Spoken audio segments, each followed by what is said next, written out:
Existem algumas concepções históricas e teóricas que tentam explicar por que isso acontece. A primeira coisa que é fundamental é que distorção de memória não é uma característica por si só patológica.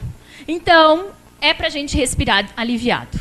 Não significa que nós temos uma patologia psicológica se nós temos distorções de memória.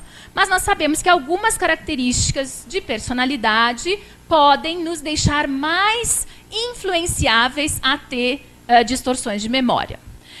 O construtivismo, que é uma das primeiras teorias que visa explicar o porquê as falsas memórias acontecem, o construtivismo do Bartlett, ele vai falar que, na verdade, existe uma interação entre as informações. E na medida em que essas informações vão sendo armazenadas, elas vão interagindo entre elas e que, de fato, todas as nossas memórias não são confiáveis, segundo essa teoria. É um pouco assustador. Mas eles vão dizer que, tipicamente, todas as memórias que nós temos, memórias mais antigas, não as memórias imediatas, as memórias recentes, mas as memórias mais antigas, na verdade, são interpretações de fatos. Depois nós temos o segundo grupo, que fala sobre a nossa dificuldade de monitorar a fonte da informação. Então, por exemplo, muitas vezes nós perdemos a fonte de onde uma informação vem. Por exemplo, quando eu falei para vocês a história da touca e do boné. Eu lembro que o cara usava um disfarce, mas eu não sei, eu não tenho mais preservada a fonte da informação. Se era uma touca, que é o que eu vi no lugar, ou se é um boné, que é o que me disseram quando me entrevistaram. E quando eu perco essa fonte da informação, eu me torno muito mais suscetível a distorções. Um bom exemplo disso, que eu duvido que vocês não tenham passado já, é a história da chave. Tu é um ser humano que mora sozinho e a chave caminha pela casa.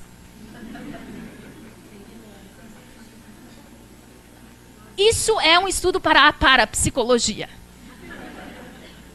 Brincadeiras à parte, esse seria um excelente exemplo.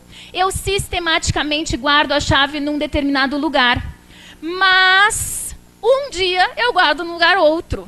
E aí a memória que eu tenho é de fazer isso todos os dias. Aí teve um dia específico que eu guardei num outro lugar e eu vou procurar onde? Onde eu guardo sempre. E a memória que eu tenho é a onde eu sempre deixo.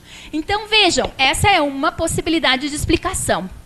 Porém, ela explica só parte desse evento. Aí nós temos uma outra perspectiva teórica que é bastante utilizada dentro dos estudos de falsas memórias, que é a teoria do traço difuso. A teoria do traço difuso diz que, na verdade, nós temos duas memórias que são processadas em paralelo. As memórias literais, ou seja, exatamente quais são as palavras que eu estou falando agora, exatamente o número de telefone do carinha que tu tá afim, exatamente o teu número do CPF.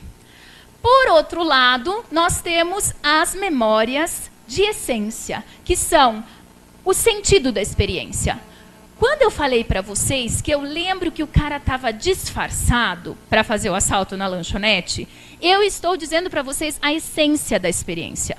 Eu não sei se era uma touca, uma meia, um boné, um óculos, uma máscara. Eu sei a essência, havia um disfarce. O rosto dele não estava completamente visível, percebem? Então tem uma essência, mas eu não tenho a memória literal. Essas duas memórias, elas são armazenadas em paralelo.